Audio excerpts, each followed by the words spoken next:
Welcome back to another technical deep dive here in the debug zone. Today we're tackling a big question and breaking it down with insights from other users. Hopefully this clears up some misconceptions and helps you get the answer you need. So buckle up, stay a little curious, and let's jump right in.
And that's a wrap.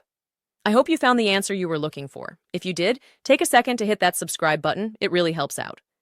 And let me know in the comments which solution worked best for you. See you next time in the debug zone.